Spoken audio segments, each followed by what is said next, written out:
Venezuela को लेके भारत सरकार में हड़कंप मचा हुआ है, जबरदस्त हड़कंप मचा हुआ है साहब। विदेश मंत्रालय सख्ते में है। बांग्लादेश और पाकिस्तान के ऊपर उछल उछल कर बोलने वाला विदेश मंत्रालय, जयशंकर, अमित शाह, मोदी और भारत के बाकी मंत्रीगण और बीजेपी के छुट भैये, आरएसएस के छुट भैये अचानक से मौन हो गए। ताला लग गया मुंह पे। मोदी के मुंह पर ताला लग गया, जयशंकर के मुंह पे ताला लग गया, अमित शाह और राजनाथ के मुंह पे ताला लग गया, विदेश मंत्रालय, फॉरेन मिनिस्ट्री के मुंह पर ताला लग गया। अचानक से ऐसा लगता है कि जैसे इनको काटो तो खून नहीं, क्या मुसीबत आ गई भाई। दरअसल वेनेजुएला के ऊपर अटैक को लेकर मोदी सरकार की घिग्गी बंध गई है। उनकी हालात खराब हो गए हैं। दुनिया में कुछ ही मुल्क ऐसे हैं जिन्होंने इस अटैक की आलोचना करने की कोशिश की। यह अटैक अमेरिका का, दरअसल एक किस्म से देखा जाए तो यह अटैक वेनेजुएला पे ना होके चीन पर था, क्योंकि चीन वो शख्सियत है जिसका प्रभाव अमेरिका कम करना चाहता था। और अल्टीमेटली क्योंकि तेल सबसे ज्यादा वहां पर, दुनिया का सबसे ज्यादा तेल किसके पास? वेनेजुएला के पास था। अब सवाल यहां पर बहुत सारे उठते हैं कि जब इतना सारा तेल है साहब, तो फिर उस तेल को कंट्रोल कौन करेगा? तेल के कंट्रोल का मतलब है कि पेट्रो डॉलर्स को कौन कंट्रोल करेगा, यानी कि डॉलर के अंदर व्यापार होता है तेल का। चाइना बहुत समय से वेनेजुएला और ईरान से जो तेल ले रहा था वो युआन के बदले में ले रहा था, और ये दरअसल हजम नहीं हुआ अमेरिका के ट्रंप साहब को कि तुम कैसे अपना तेल का व्यापार युआन में कर रहे हो। रशिया से युआन में, ईरान से युआन में, वेनेजुएला से युआन में, और बड़ा व्यापार। ईरान से और वेनेजुएला से जो तेल आ रहा था चीन का, सब डार्क फ्लीट के थ्रू आ रहा था। तो मकसद था कि चीन के साम्राज्य को लैटिन अमेरिका में कैसा नाश करना, और एक झटके में मादुरो को पकड़कर मुझे लगता है कि ट्रंप ने चाइना को उसकी ताकत का अंदाजा दिखा दिया कि मैं क्या कर सकता हूं। कमाल की बात यह है कि अमेरिका का इतना बड़ा अटैक नए साल के दिन होता है, 3 तारीख को हो जाता है। रशिया और चाइना के सैटेलाइट्स को पता नहीं लगा कि क्या एक्शन हो रहा है। रशिया और चाइना के जासूसों को पता नहीं लगता कि क्या हो रहा है। यह तो कमाल की बात है साहब। और उसके बाद चाइना का बढ़ बढ़ के डी-डॉलराइजेशन की बात करना, यह अमेरिका को हजम नहीं हुआ। ब्रिक्स करेंसी की बात भी हुई, लेकिन अब वेनेजुएला के ऊपर डायरेक्ट रूल लगा के आपने इस बात को साबित कर दिया साहब कि मैं आपको बर्दाश्त नहीं करूंगा। अगर देखा जाए तो दुनिया में सबसे ज्यादा तेल जो है 303 बिलियन बैरल का भंडार वेनेजुएला का है। दूसरे नंबर पे 267 बिलियन बैरल का भंडार सऊदी का है।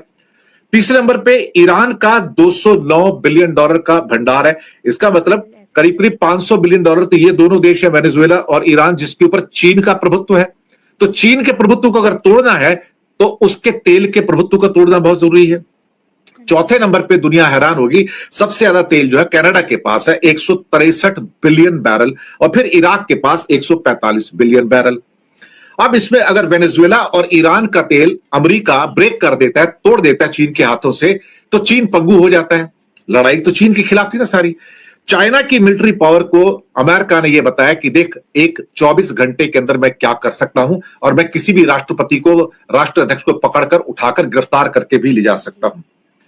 ईरान के ऊपर जो बातचीत हो रही थी वो डाइवर्जन था। दुनिया का ध्यान भटकाया जा रहा था कि ईरान में होने जा रहा है, लेकिन ईरान का भी तख्ता पलट ज्यादा दूर नहीं है। लेकिन चाइना इंटरनेशनल फोरम से कहता है मैं जाऊंगा, यूएनए जाऊंगा, यहां जाऊंगा, मैं कंप्लेंट करूंगा। लेकिन अमेरिका ने बता दिया कि इंटरनेशनल फोरम मैं हूं, प्लेटफॉर्म मैं हूं, I care 2 hoots for UNO and WTO also. मुझे लगता है कि अमेरिका ने एक झटके में चीन का साम्राज्य खत्म किया। डंडा उसके पास है, भैंस उसकी है साहब, ये उसने दिखा दिया।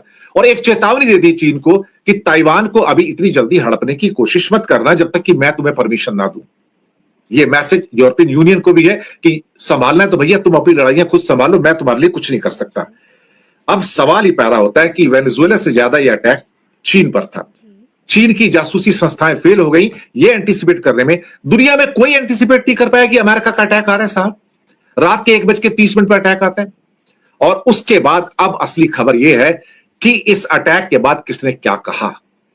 मुझे लगता है कि यह सबसे ज्यादा इंपॉर्टेंट है। यहां पर कुछ ही मुल्क हैं जिन्होंने कुछ अमेरिका के खिलाफ जाने की कोशिश की, कुछ ऐसे कमेंट किए जो थोड़े से एडवर्स हैं, जिसमें अमेरिका के खिलाफ रूस और चीन के कमेंट भी हैं। लेकिन सबसे ज्यादा जो अपने आप को विश्व गुरु कहने वाला है कि मैं विश्व गुरु हूं, मैं किसी से डरता नहीं हूं, इंडिया की यानी कि मोदी की घिग्गी बंधी हुई है साहब। मोदी की घिग्गी बंधी हुई कि बोले क्या अल्टीमेटली वो। अरे मुझे समझ में नहीं आता कि कुछ लोग जरा ज्यादा कमेंट लिख रहे हैं तो उनको बैन करना भी जरूरी है। नए साल में ऐसे लोगों की जरूरत नहीं है। अब कौन क्या कमेंट कर रहा है, भारत की पहले टिप्पणी पढ़ लेते हैं, लेकिन उससे पहले हम रूस और चीन की टिप्पणियां भी पढ़ने चाहेंगे। रूस का कहता है कि condemn the attack as armed aggression and deeply concerning, stating that ideological animosity prevailed over diplomacy. Simple कह के वो भी बंद हो गया। चाइना expressed deeply shocked, जी हाँ, चाइना का शॉक सबसे बड़ा है, and strongly condemned the blatant use of force against a sovereign state and its president, labeling its violation of international law. तो चाइना से पूछा जाए, आप जो दूसरों के एरिया हथियार है वो सारे के सारे, इंडिया के अरुणाचल पे भी नजर है, ताइवान पे नजर है और बाकी सभी देशों के ऊपर आपकी नजर है जो आपके बॉर्डर पे आते हैं, तो आप इंटरनेशनल लॉ का उल्लंघन नहीं करते क्या? आज तुम्हारा एलाई वेनेजुएला को झटक कर अमेरिका लेके चला गया तो आज तुम्हें दुख हो रहा है।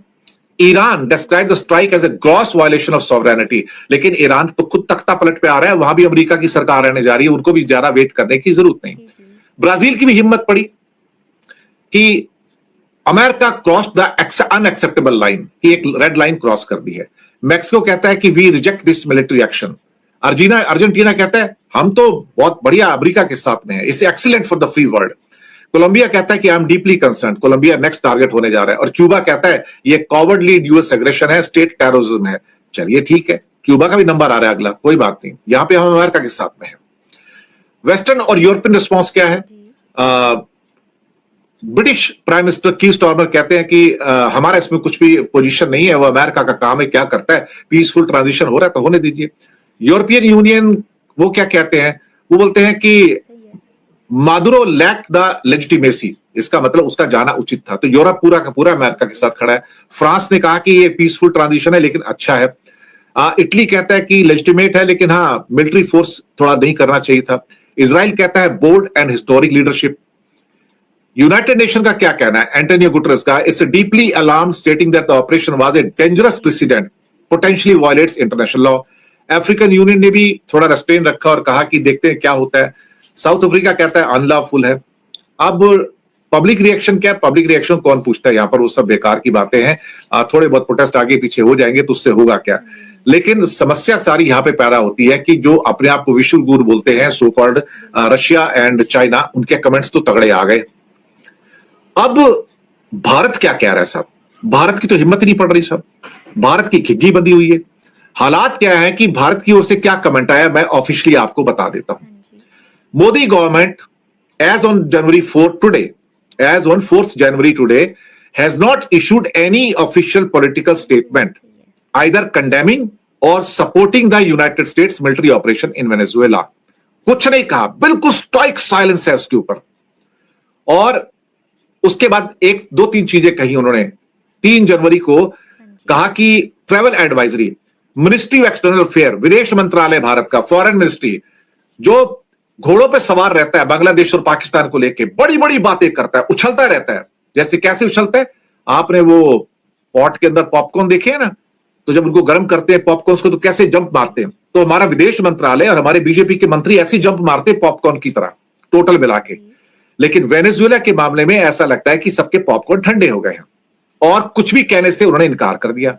सिर्फ इतना कहा कि हम एक ट्रैवल एडवाइजरी इशू कर रहे हैं भारतीयों को to avoid all non essential travel to Venezuela. अगर हो सके तो वेनेजुएला ना जाए तो ज्यादा अच्छा है। और वो लोग जो वहां पर है, Indians who are currently in Venezuela have been advised to exercise extreme caution, restrict their movements and maintain contact with Indian Embassy on the number given +58 412 9584 288। मैं नंबर फिर से रिपीट करता हूं, काराकास का नंबर इंडियन एम्बेसी का +58 412 958 4288, या mail भेज सकते हैं cons.caracas@mea.gov.in। अब इंडिया की क्या डिप्लोमेटिक पोजीशन है यहां पर? क्या कंडेम किया या सपोर्ट किया? नई Delhi puts itself into a bind. अब ये भौचंके हैं, इन्हें कुछ समझ नहीं आ रहा क्या कहें, तो इन्होंने चुप्पी साध ली है। जैसे मोदी की आदत है ना, उनको किसी किसी मुद्दे के ऊपर चुप्पी साध लेते हैं। जैसे यूक्रेन के मुद्दे पर, नहीं नहीं हमारा पक्ष तो है ना, हम शांति के पक्षधर हैं। तो रूस के साथ खड़े हैं, वैसे यूक्रेन के साथ नहीं है, लेकिन बातचीत में क्या कहेंगे? नहीं नहीं हमारा पक्ष है ना, हम शांति के पक्षधर हैं, India is on the side of peace. ये सब बकवास की बातें हैं, एब्सोल्युटली नॉनसेंस कि हम शांति के पक्षधर हैं। अरे सीधा कहो ना रशिया को, भैया युद्ध बंद करो, और यूक्रेन को बोलो युद्ध बंद करो। यूक्रेन खफा है, लेकिन साहब ये डिप्लोमेसी की जो फाइन लैंग्वेज है ना, ये हर जगह चलती नहीं है। अब यहां भी यही हाल हो गया इंडिया का, अब खिग्गी बंदी हुई है। अब कुछ पॉलिटिकल फिगर्स हैं इंडिया में जिन्होंने इसको कंडेम किया, मार्क्सिस्ट वगैरह जो है लेफ्ट पार्टी, उन्होंने कंडेम किया, लेकिन मार्क्सिस्ट को पूछता कौन है इंडिया में? अब इसके अलावा असदुद्दीन ओवैसी साहब हैं, उनका कहना है कि मोदी को बोला है कि भैया बोलो क्या करते हो आप बोलो, कुछ तो बोलो इसको कि ये एक्शन किस किस्म का एक्शन है। मादुरो को अमेरिका उठाकर ले गया, दूसरे देश के राष्ट्रपति को उठाकर ले गया, आप कुछ बोलो उसके ऊपर। लेकिन मोदी चुप है।